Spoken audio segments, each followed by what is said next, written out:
વલસાડના કપરાડા તાલુકાના 5 ગામને સંઘ પ્રદેશ દાદરા અને નગર હવેલીમાં જોડાવવાની હિલચાલ કરાતા સ્થાનિકોએ વિરોધ નોંધાવ્યો।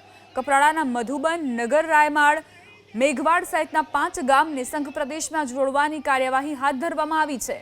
ત્યારે સ્થાનિકોએ જિલ્લા કલેક્ટરને આવેદનપત્ર પાઠવી વલસાડ જિલ્લામાં જ રાખવા વિનંતી કરી। સંઘ પ્રદેશમાં ન જોડાવા ઘણા કારણો પૈકી મુખ્ય કારણ છે ગુજરાત સરકારમાંથી આદિવાસીઓને જે લાભ મળે છે એ પછી મળશે કે કેમ તે એક મોટો પ્રશ્ન છે।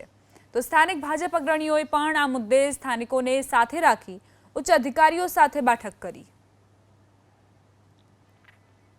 એટલા માટે આવ્યા કે અમારા ગામને સંદેશો મળ્યો કે મેઘવાડ, મધુબન, રાયમળ અને નગર આ ચારેય ગામો કેન્દ્ર શાસિત પ્રદેશમાં જોડવાના એવો સંદેશો મળ્યો। એટલે ગામનો આખો વિરોધ છે કે અમારે જ્યાં છે ત્યાં ગુજરાતમાં જ રહેવાનું છે।